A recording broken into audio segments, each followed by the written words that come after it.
सभी को मेरा नमस्कार। क्या हाल है? मुझे आशा है कि आप सभी ठीक हैं।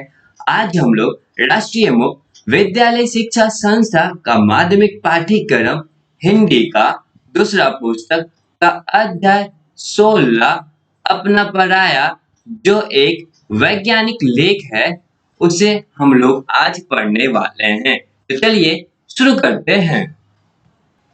अध्याय 16 अपना पराया।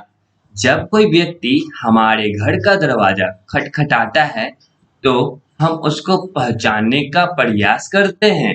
यदि हम उसे जानते हैं तो हम उसका स्वागत करते हैं, यदि नहीं तो दरवाजा ही नहीं खोलते। वह पराया होता है इसलिए उसे अंदर नहीं आने देते। इसी प्रकार बाजार से जब हम कोई चीज खरीद कर घर ले आते हैं तो वह हमारी हो जाती है, बाकी सब पराई। इसी प्रकार के आप जानते हैं कि हमारा शरीर तंत्र भी अपनी पराई की पहचान करता है। हाँ, करता तो है, लेकिन कैसे? कुछ अलग ढंग से। आइए इस पाठ में हम इस पहचान करने की शरीर तंत्र की क्षमता और उसके व्यवहार के ढंग को जाने। कह रहा है, जब कोई भी व्यक्ति जो है हमारे घर का दरवाजा जो है खटखटाता है तो हम लोग उसे पहले पहचानने का प्रयास करते हैं। अगर हम उसे जानते हैं तो हम लोग जो है उसका स्वागत करते हैं। अगर नहीं जानते हैं तो हम लोग जो है दरवाजा ही नहीं खोलते हैं, क्योंकि वो पराया होता है, इसलिए उसे अंदर नहीं आने देते हैं हम लोग। इसी प्रकार जब हम लोग बाजार जाते हैं और कोई चीज खरीद कर घर ले आते हैं तो वो हमारी हो जाती है और बाकी सब जो है पराई होती है। अब बोल रहा है कि इसी प्रकार क्या आप जानते हैं हमारा शरीर तंत्र भी जो है अपने पराई की पहचान करता है। हाँ, करता है, लेकिन कैसे? बोल रहा है कि कुछ अलग ढंग से। तो हम लोग जो है इस पाठ में इसे पहचानने की कोशिश करेंगे। इस शरीर तंत्र की क्षमता और उसके व्यवहार को ढंग से भी जानने का प्रयास करेंगे। तो आइए अब हम लोग पाठ को पढ़ते हैं। मूल पाठ अपना पराया। आपकी अंगुली में कभी कोई कांटा अवश्य गड़ा होगा। उस कांटे को आप अपनी चुटकी, चिमटी अथवा सुई से निकाल देते हैं। यदि कांटे का कुछ अंश त्वचा में ही गड़ा रह गया तो वहां गांठ सी बन जाती है। यह गांठ प्रायः सूख कर निकल जाया करती है और उसी के साथ कांटा भी निकल जाता है। कभी कभी त्वचा में रह गए कांटे के स्थान पर फोड़ा बन जाता है, जिसके फूटने पे मवाद के साथ कांटे से छुटकारा मिल जाता है। कह रहा है कि आपकी उंगली में कभी न कभी तो कोई कांटा अवश्य ही गड़ा होगा या चुभा होगा। उस कांटे को जो है आप लोग जो है चुटकी या फिर चिमटी या सुई से भी निकाल लेते हैं। यदि कांटे का कुछ जो टुकड़ा, अंश बोल सकते हैं, वो त्वचा में रह जाता है तो वो वहां पे गांठ बना देता है। और ये जो गांठ है वो प्राय जो है सूख कर निकल जाती है। अगर उस स्थान के सूख कर निकल जाया करते और उसके साथ जो है कांटा भी निकल जाता है। कभी कभी अगर त्वचा में रह जाता है कांटा तो उस स्थान पर फोड़ा बन जाता है और उसके फूटने पे मवाद यानी घाव जो है वहां पे फूटने पे उसके साथ ही कांटा भी वहां से निकल जाता है और हम लोगों को कांटे से छुटकारा मिल जाती है। आपकी आंख में कभी धूल अथवा कोयले का कण चला गया होगा।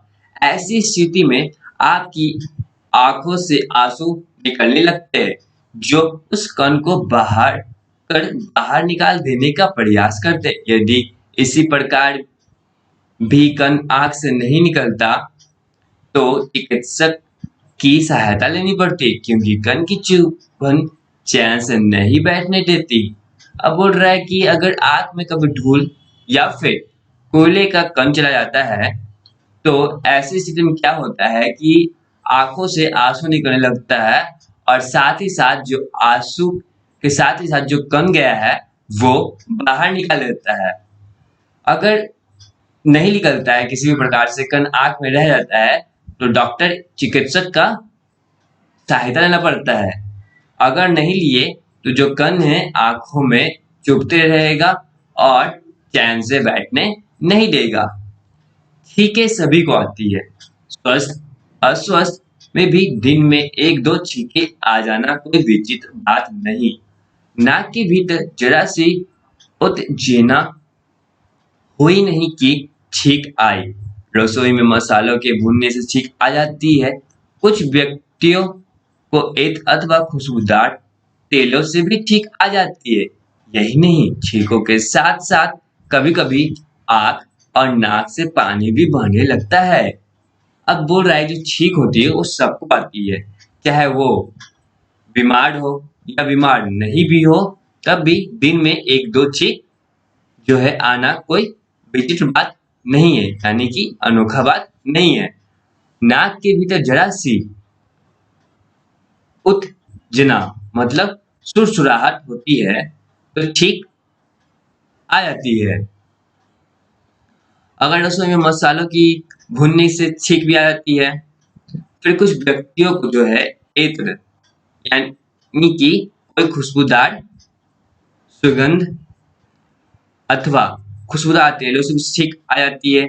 यही नहीं, छींकों के साथ साथ जो है कभी कभी आंख और नाक से भी पानी बहने लगता है। अब हम लोग आगे बढ़ते हैं। छींक आना और नाक से पानी का बहना शरीर की स्वाभाविक प्रतिरक्षात्मक प्रक्रियाएं हैं। इनके द्वारा शरीर उन तमाम बेमेल और हानिकारक पदार्थों को बाहर निकाल फेंकने की चेष्टा करता है जो वायु द्वारा नाक के भीतर चले जाते हैं। हमारे शरीर की यह सुरक्षा व्यवस्था हमें विभिन्न प्रकार की बीमारियों और कष्टों से बचाती है। अब जो है बोल रहा है कि छींक आना या फिर नाक से पानी बहना शरीर की जो है स्वाभाविक प्रतिरक्षक मतलब कि अपना बचाव करने वाली जो है प्रक्रियाएं हैं। और जो है कह रहा है कि इनके द्वारा जो है शरीर के उन तमाम बेमेल मतलब जिसका कोई मतलब ही ना हो उन हानिकारक पदार्थों को बाहर निकाल फेंकने की जो है चेष्टा करता है, जो वायु द्वारा जो है नाक के भीतर चला जाता है और हमारे शरीर को सुरक्षा व्यवस्था हमें विभिन्न प्रकार की बीमारियों और कष्टों से बचाती है। मुख के भीतर जीभ एक द्वारपाल जैसा कार्य करती है। खाने पीने के प्रत्येक पदार्थ का स्वाद लेकर वह उसे परख लेती है। कड़वे और दुस्वाद पदार्थ को हमारी जीभ प्राय भीतर ले जाने से इनकार कर देती है। भोजन के ग्रास में भूल से आया हुआ कोई बाल अथवा कंकड़ पत्थर प्राय जीभ की पहुंच से बच नहीं पाता। बोल रहा है कि मुख यानी मुंह में जो भीतर होता है अंदर में जीभ वो एक द्वारपाल जैसा काम करता है। खाने पीने की जो प्रत्येक पदार्थ का जो है वो स्वाद लेकर उसे परख लेता है और कड़वे और दुस्वाद मतलब जिसका कोई स्वाद ना हो उस वैसे पदार्थ को वो जीभ है अंदर ले जाने से इनकार कर देता है। अगर भोजन खा रहे हो तो अगर गलती से कोई बाल या फिर कंकड़ पत्थर आ जाता है तो जीभ जो है उसे रोक देती है, यानी कि उसके पहुंच से ये सब जो है नहीं बच पाते हैं। खाई हुई प्रत्येक वस्तु तब तक शरीर का अंश नहीं बनती जब तक आमस से और अतरी से उसे पचाकर रक्त में नहीं पहुंचा देते। कभी कभी खाई हुई वस्तु को आमस से स्वीकार नहीं करता और उसे उल्टी के रूप में शरीर से बाहर निकाल फेंकता है। इस तरह पेट अथवा आमस से भी एक प्रकार से द्वारपाल है। बोल रहा है कि खाई हुई जो प्रत्येक वस्तु है शरीर में तब तक नहीं लगता, उसका अंश नहीं बनता जब तक जो आमस्य है और अतरी उसे पचाकर रक्त में नहीं पहुंचा देता है। कभी कभी जो है खाई हुई वस्तु जो है आमस्य जो है स्वीकार नहीं करती है और उल्टी आती है और वो जो है जो खराब वस्तु है उसे शरीर से बाहर निकाल फेंकता है। इस तरह से पेट या आमाशय भी एक द्वारपाल की तरह ही काम करता है। शरीर में होने वाली जिन प्रतिक्रियाओं का ऊपर उल्लेख हुआ है वह किसी न किसी रूप में शरीर की सुरक्षात्मक प्रतिक्रियाएं हैं। ये प्रतिक्रियाएं बाहरी बेमेल अथवा हानिकारक पदार्थों को शरीर में अवशोषित होने से रोकती है।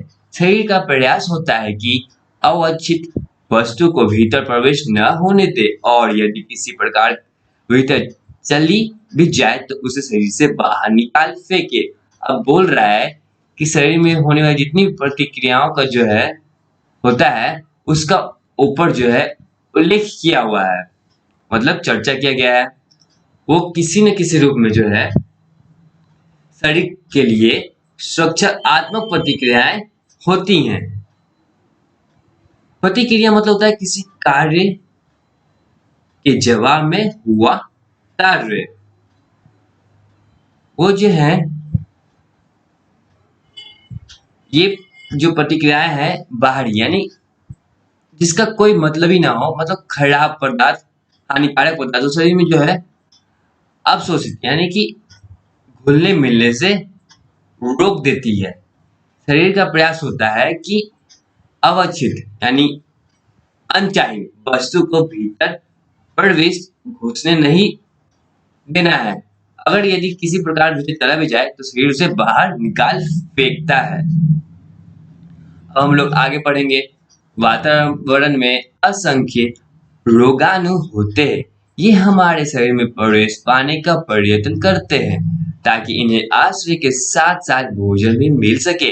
शरीर के ऊतकों को खा खा कर ये पनपते बढ़ते और प्रजनन करते हैं। इनके प्रभाव से भांति भांति के रोग उत्पन्न हो जाते हैं। शरीर इन रोगाणुओं को भीतर प्रवेश होने से रोकने का प्रयत्न करता है और उनसे अनेक रूप से लड़ता भिड़ता है। बोल रहे वातावरण में जो है बहुत सारे अगिनत रोगाणु होते हैं। ये जो है हमारे शरीर में अंदर जाने का जो है प्रयत्न करते रहते हैं यानी कोशिश करते रहते हैं ताकि इन्हें जो है आश्रय मिले यानी रहने का जगह मिले और साथ साथ जो है भोजन भी मिल जाए। अब जो है बोल रहा है शरीर जो है ऊतकों को खा खा कर ये पनपते और बढ़ते प्रजनन करते हैं। ये जो है जितने भी रोगाणु है ये शरीर के ऊतकों को खाते हैं और उन्हें खा खा कर पनपते बढ़ते और प्रजनन करते हैं। इनके प्रभाव से जो है बहुत सारे अलग अलग रोग उत्पन्न हो जाती है। अब शरीर जो है इस जितने भी रोगाणु हैं इनको भीतर जाने से रोकने का जो है प्रयत्न करती है, कोशिश करती है और उनसे अनेक रूप से लड़ती भी है, भिड़ती भी है। त्वचा देह रूपी दुर्ग की बाहरी दीवार है। यह दीवार शरीर की मुख्यतः दो प्रकार से रक्षा करती है। प्रथम यह शरीर की नमी को भाप बनाकर उड़ जाने से रोकती है। दूसरे वायु और वस्त्र आदि के स्पर्श से अपने ऊपर आकर जमने वाले असंख्य रोगाणुओं को यह बाहर ही रोके रहती है। परंतु ये रोगाणु भी घात लगाए बैठे रहते हैं कि कब कहीं त्वचा कटे या फटे और ये भीतर घुसे। मल कर नहाते समय हम अनजाने ही इन सूक्ष्म रोगाणुओं को धोकर त्वचा से हटाते रहते हैं। अब जो बोल रहा है कि त्वचा है वो शरीर के जो है बाहरी जो है एक दीवार की तरह है। मतलब ये दीवार के जो है ये जो दीवार है हमारे शरीर में त्वचा वो किसी भी कीटाणु को जो है अंदर नहीं आने देता है। ये दीवार जो है शरीर की मुख्यतः दो प्रकार से रक्षा करती है। दो प्रकार से ये रक्षा करती है। पहला यह है कि शरीर की नमी को जो है भाप बनने से और उसे उड़ जाने से रोकती है। दूसरे जो है वायु और वस्त्र आदि के स्पर्श से अपने ऊपर आकर जमने वाले बहुत सारी रोगाणुओं को यह बाहर ही रोक देती है। परंतु ये जो रोगाणु भी है घाट लगाकर बैठे रहते हैं कि वो कब उन्हें मौका मिले और कहीं भी त्वचा में कटा हो या फटा हो उसके जरिए ये अंदर चले आए। लेकिन हम लोग जो है नहाते समय मल मल को जो हम लोग नहाते हैं अनजाने में ही इन सूक्ष्म रोगाणु को धो धो कर त्वचा से हटाते रहते हैं। अब हम लोग आगे पढ़ने वाले हैं। सांस लेते समय वायु के साथ भांति भांति के रोगाणु हमारे नाक द्वारा भीतर जाते हैं। इनमें से कुछ को तो नाक के बाल ही भीतर जाने से रोक देते हैं।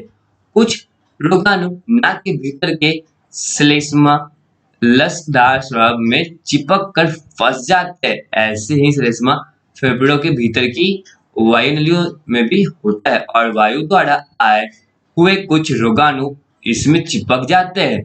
बलगम के रूप में फेफड़ों से बाहर निकलने वाला यही श्लेष्मा अपने साथ रोगाणुओं को भी बाहर निकाल फेंकता है। अब बोल रहा है सांस लेते समय हम लोग जो है वायु यानी हवा के साथ जो है अलग अलग तरह के जो रोगाणु है हमारे नाक के द्वारा जो है अंदर चला जाता है और इसमें से तो कुछ जो है नाक का बाल ही अंदर जाने से रोक देता है और कुछ जो है रोगाणु और नाक के भीतर के श्लेष्मा यानी लसदार सार्ब है वो चिपक कर उसी में फंस जाता है। ऐसे ही श्लेष्मा फेफड़ों के भीतर भी वायु नलियों में भी होता है और वायु द्वारा आए हुए कुछ रोगाणु इनमें चिपक जाते हैं और ये जो है बलगम के रूप में फेफड़ों से बाहर निकल वाला यह श्लेष्मा अपने साथ रोगाणुओं को भी बाहर निकाल फेंकता है। हमारे भोजन दूध पानी आदि में लोग छिपकर अनेक प्रकार के रोगाणु पहले मुंह में और फिर मुंह से आगे आहार नली में पहुंच जाते हैं। मुंह में बनने वाली लार अन्य कई कार्य करने के साथ साथ कुछ हद तक रोगाणु को भी नष्ट करती है। जो रोगाणु आगे पहुंच जाते हैं उन्हें अमल से अपने अमल से नष्ट कर देता है। इस अमल का अनुभव कदाचित आपको तब हुआ होगा जब बड़ा पेट दब जाने से भोजन का कुछ अंश उल्टा चलकर मुंह में आ जाता है और उल्टी हो जाती है। अब बोल रहा है कि हमारे भोजन यानी हमारे खाना दूध हो पानी हो इसमें जो है इस तरह के जो कुछ भोजन है जितनी भोजन है मतलब उसमें लोग छिपकर जो है बहुत तरह की रोगाणु जो है पहले से ही मुंह में चले जाते हैं और फिर मुंह से आगे आहार नली में पहुंच जाते हैं। मुंह में बनने वाली जो लार होती है वो बहुत सारी काम करती है। उनमें से कुछ ये भी काम है कि वो जो अपने साथ साथ जो कुछ हद तक रोगाणु को भी नष्ट कर देती है। अब जो है जो रोगाणु आगे पहुंच जाता है तो जो है उन्हें आमद से जो है अपने अमल से नष्ट कर देता है। इस अमल का जो है अनुभव आपको तब होगा जब आपका पेट भर जाए और भोजन का कुछ अंश जो है उल्टा चलकर मुंह में आ जाता है और उल्टी हो जाती है। हमने देखा कि शरीर की सुरक्षा में पहला योगदान त्वचा द्वारा और नाक फेफड़ों मुंह और आहार नली की भीतरी परतों द्वारा होता है जो रोगाणु के ऊतकों में प्रवेश करने से रोकती है। इन परतों के कटने फटने पर अथवा इनके कमजोर हो जाने पर रोगाणु शरीर के ऊतकों में पहुंच जाती है। अति सूक्ष्म विषाणु वायरस तो पतली त्वचा तथा भीतरी समूची परतों को भी भेद कर घुस जाते हैं। पर जो भी हो इनका मुकाबला करने के लिए शरीर की सुरक्षा व्यवस्थाएं भी सक्रिय हो जाती है। अब बोल रहा है कि हमने देखा है कि शरीर की सुरक्षा में पहला योगदान जो होता है त्वचा द्वारा होता है और नाक फेफड़े मुंह और आहार नली की भीतर परतों द्वारा भी होता है जो रोगाणु जो है ऊतकों में प्रवेश कर जाती है।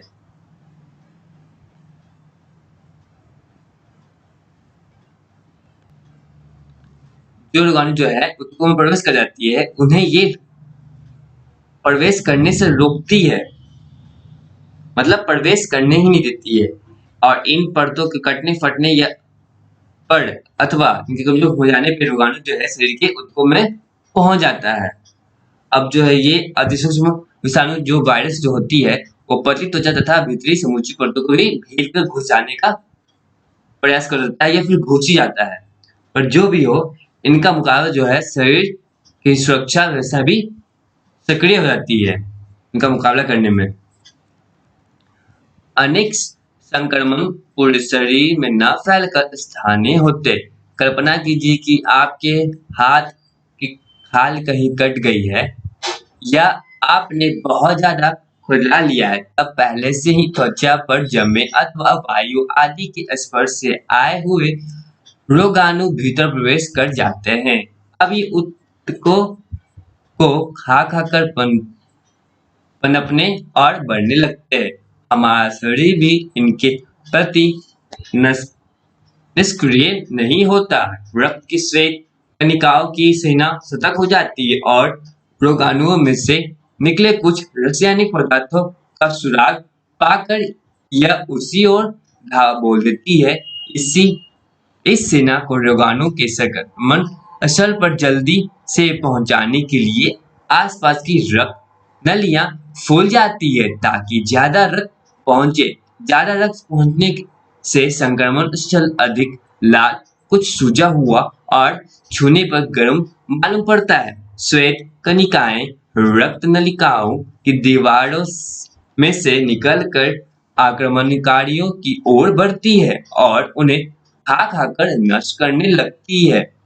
इस युद्ध में दोनों पक्षों के सदस्य हताहत होते हैं। उनकी मृत देहों का मलबा तथा टूटे फूटे ऊतक मवाद बन जाते हैं, जो घटना स्थल पर बने फोड़े फुंसी के फूटने पर बाहर निकल जाते हैं। अब आइए हम लोग जो है इसका अर्थ समझने का प्रयास करते हैं। अब बोल रहा है कि बहुत से संक्रमण जो है पूरे शरीर में नहीं फैलकर स्थानीय हो जाते हैं। मान लीजिए कि आपके जो हाथ की कोई भी खाल कट गई हो, यानी त्वचा कट गई हो कहीं से भी, तो बहुत ज्यादा या फिर आपने बहुत ज्यादा खुजला लिया हो, तब पहले से ही त्वचा पर जो जमे अथवा वायु आदि के स्पर्श से आए हुए रोगाणु तो आपके भीतर प्रवेश कर जाते हैं। मतलब जो रोगाणु आपके शरीर में पहले से जमे हुए होते हैं वो कटने पे अंदर चला जाता है। अभी ऊतक जो है ये जो है ऊतकों को खा खाकर पनपने लगते हैं और बढ़ने लगते हैं। हमारा शरीर भी इनके प्रति निष्क्रिय नहीं होता है। रक्त की श्वेत कणिकाओं की सेना सतर्क हो जाती है। जैसे ही अंदर जाता है तो रक्त की जो श्वेत कणिकाएं जो है वो सतर्क हो जाती है और रोगाणु में से निकल कुछ रासायनिक पदार्थों का सुराग पाकर यह उसे और धावा बोल देती है।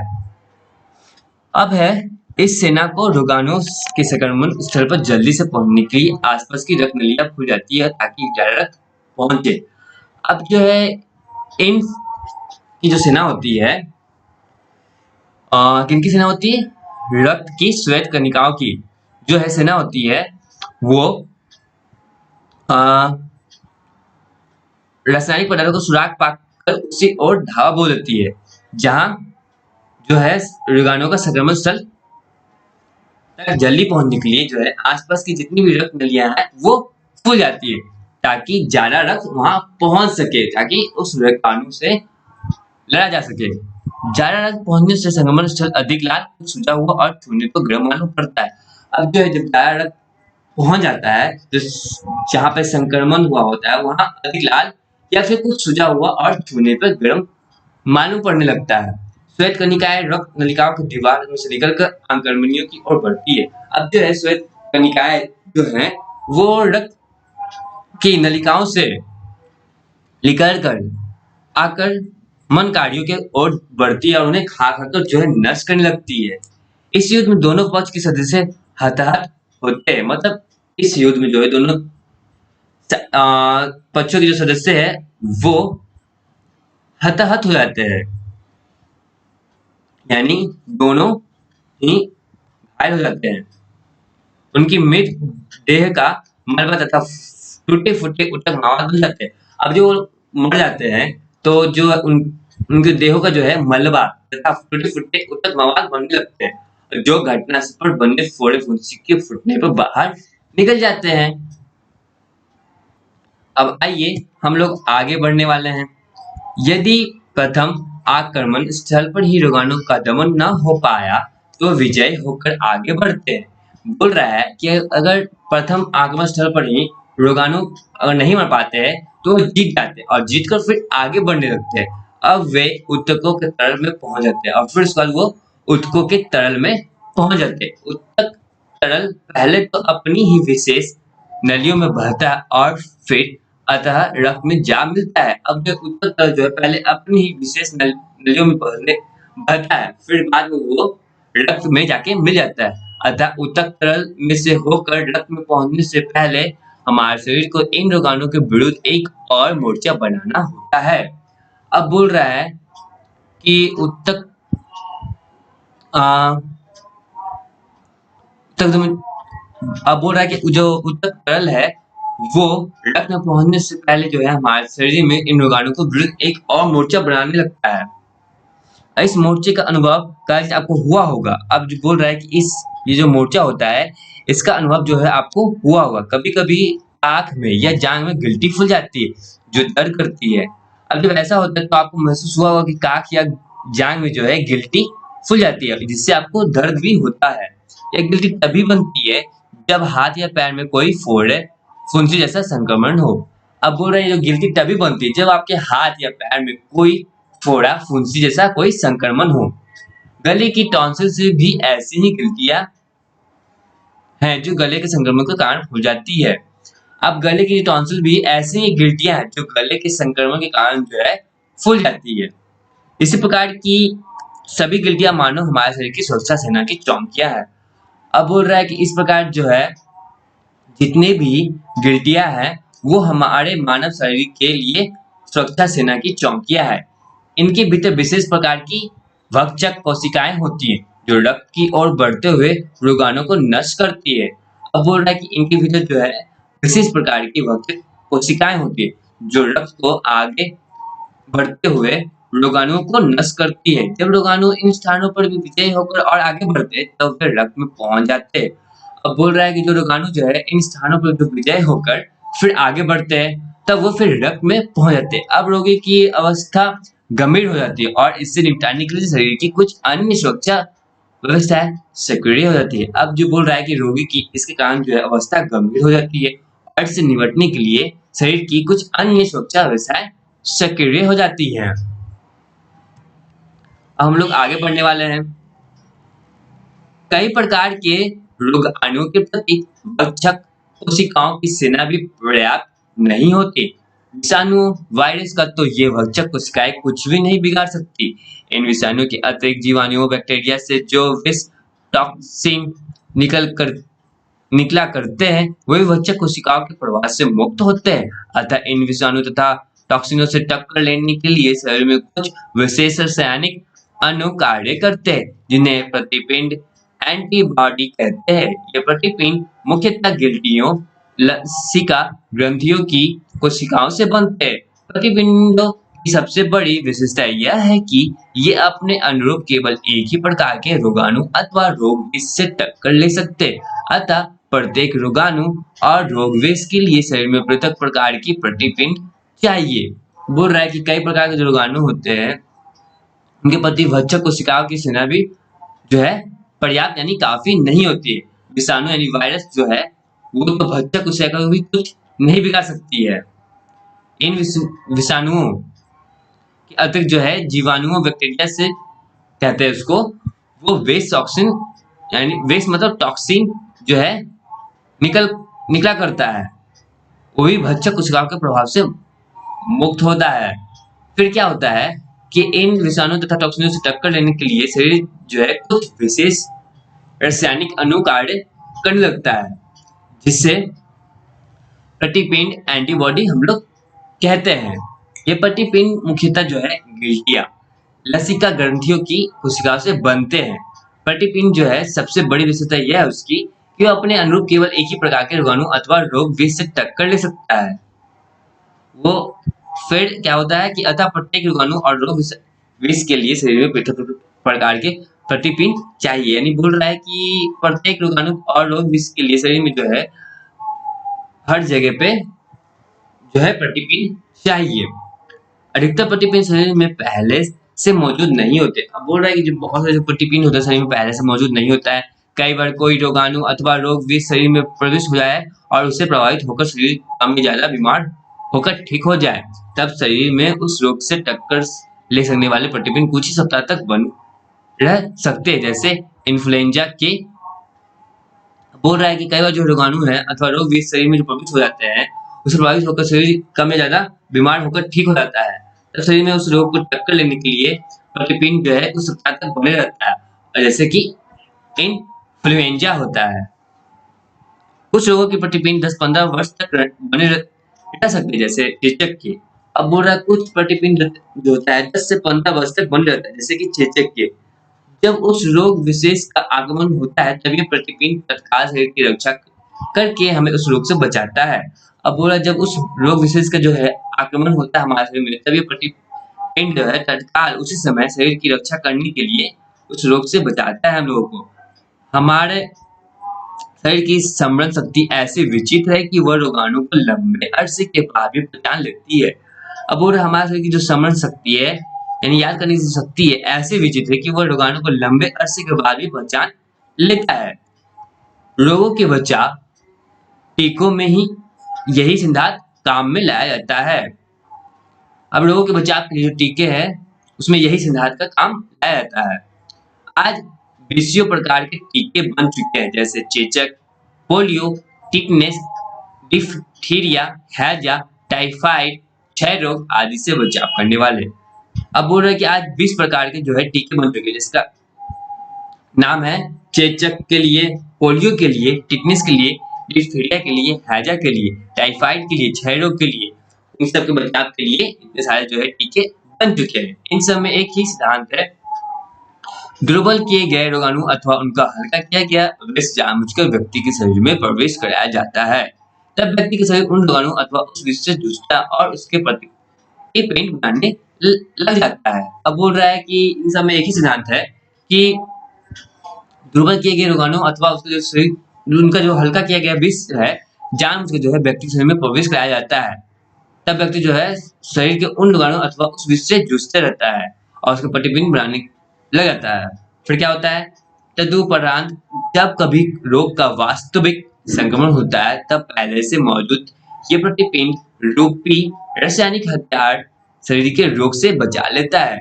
तब फिर क्या होता है कि जो रोग है, जो वास्तविक संक्रमण होता है रोग का, उससे जो मौजूद होता है पहले से जो मौजूद होता है प्रतिपिंड रूपी रासायनिक हथियार शरीर में, उस रोग से बचा लेता है। कुछ लोगों को एत्र, धूल आदि से छींक आती है और आंख नाक से पानी बहने लगता है। ऐसे कुछ ऐसे भी लोग होते हैं जिन धूप, दूध पीने या अंडा खाने से भी परेशानी होने लगती है। अब बोल रहा कुछ लोग ऐसे होते हैं जिसे एत्र, धूल आदि से छींक आती है और आंख नाक से पानी बहने लग जाता है। और कुछ ऐसे भी लोग होते हैं जिन्हें दूध पीने या अंडा खाने से परेशानी होती है।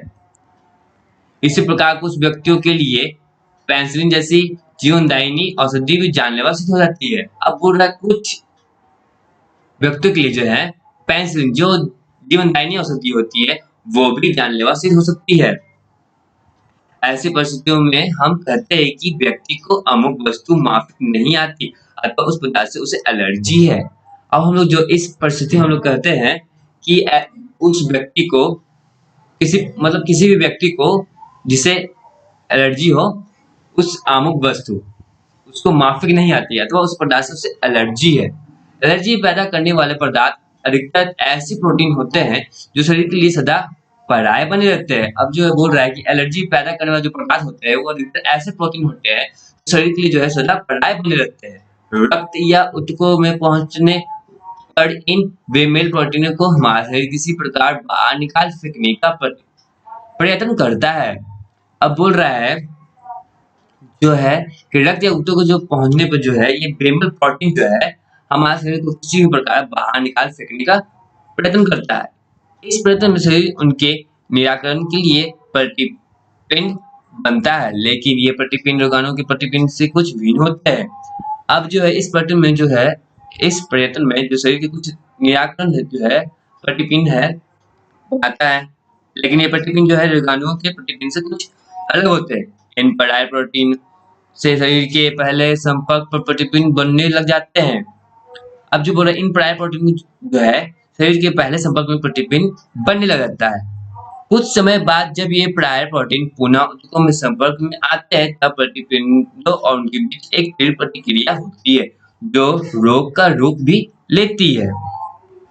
अब बोल रहा है कुछ समय बाद जो है ये प्रायर प्रोटीन पुनः ऊतकों में संपर्क में आती है, तब ये प्रतिपिंड और उनके बीच जो है तीव्र प्रतिक्रिया देती है और जो रोग का भी रूप ले लेती है। शरीर की पित्ती, छपाकी निकलना, सूजन आ जाना, सांस फूलना, दमा हो जाना, ये सब एलर्जी के ही उदाहरण है। अब जो बोल रहा शरीर की पित्ती यानी छपाकी उसको निकल जाता है या फिर सूजन आ जाता है या सांस फूलने लगता है, दमा हो जाता है, ये सब जो है एलर्जी के ही उदाहरण है। मच्छर काटने के स्थान पर दफाड़, ददोरा पड़ना, खुजली होना और लाल हो जाना भी एक प्रकार की एलर्जी ही है। अब बोल रहा है कि मच्छर काटने के स्थान पर अगर दफाड़, ददोरा पड़ जाता है या खुजली होता है या फिर लाल हो जाता है तो समझ लो ये भी एक एलर्जी ही है। जो भी हो, एलर्जी के मामले में हर व्यक्ति अलग है। अब जो भी हो, एलर्जी के मामले जो है हर व्यक्ति अलग होता है। वही पदार्थ एक व्यक्ति के लिए अपना कहा जा सकता है और दूसरे के लिए सर्वथा पराया, और वही पदार्थ जो है एक व्यक्ति के लिए अपना हो जाता है और दूसरों के लिए पराया होता है। हमारे शरीर में इक्की दुक्की कुछ रोज ही कुछ ऐसे बदलते रहती है जो अपने होते हुए पराई बन जाती है और शरीर द्रोही हो जाती है। अब बोल रहा है कि हमारे शरीर में जो है इक्की दुक्की कुछ रोज कुछ ऐसे बदल जाती है जो अपने होते हुए भी पराई बन जाती है और शरीर द्रोही हो जाती है। विशेष प्रकार के प्रतिपिंड इन शरीर द्रोही कोशिकाओं का दमन करके हमें सुरक्षित रखने का प्रयत्न करते हैं। अब जो है विशेष प्रकार की जो प्रतिपिंड है इन शरीर द्रोही कोशिकाओं को दमन करके हमें सुरक्षित रखने का जो है प्रयत्न करती है। दमन मतलब होता है उसको मार देना, खत्म कर देना। फिर है किंतु जब कभी बागी कोशिकाओं हद से ज्यादा बढ़ जाती है तब वे कैंसर का रूप ले लेती है। अब बोल रहा है कुछ बागी यानी कि हद से ज्यादा विद्रोही कोशिकाएं जो होती हैं वो बढ़ जाती है तो वो कैंसर का रूप ले लेती है। इसी प्रकार हमें देखा कि यदि हम और हमारी जाति जीवित है तो उसका बहुत बड़ा श्रेय अपने पर्याय की पहचान को ही जाता है। अब बोल रहा है कि इसी प्रकार हम देख सकते हैं कि यदि हम और हमारी जाति जो है जीवित है तो उसका जो बहुत बड़ा श्रेय है वो अपने पर्याय की पहचान को ही जाता है। इस अपने पर्याय की पहचान करने और उससे जूझने का मूर्छित शरीर में जितनी ज्यादा संख्या में है उतनी ही ज्यादा वे विस्मयकारी भी होते हैं। अब जो बोल रहा है कि जो इस प्रकार के जो अपने पर्याय की पहचान करने के लिए जो उससे जूझने और मूर्छित शरीर को जितना ज्यादा संख्या में है जितनी ज्यादा संख्या में है उतनी ज्यादा ही विस्मयकारी यानी आश्चर्यजनक होती है। और इनके लेखक का नाम है हडसन सी विस्नोय। और इस तरह जो है पाठ समाप्त हुआ।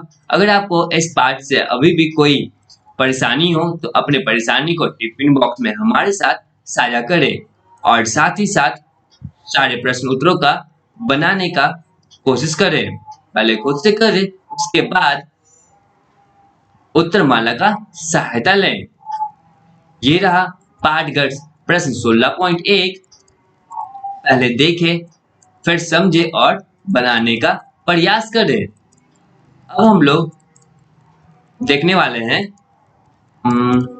पाठगढ़ प्रश्न 16.2। ये रहा पाठगढ़ प्रश्न 16.2। अब हम लोग आगे बढ़ने वाले हैं और अब हम लोग देखने वाले हैं पाठगढ़ प्रश्न 16.3।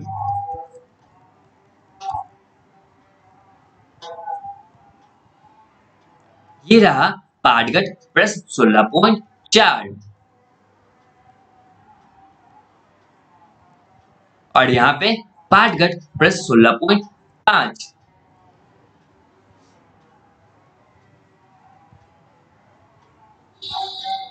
ये रहा पठान प्रश्न। जहां पे नहीं दिख रहा हो वहां पे रोक कर देखने का प्रयास करें और यहाँ पे उत्तरमाला दिया जा रहा है। तब तक के लिए आप सभी का धन्यवाद।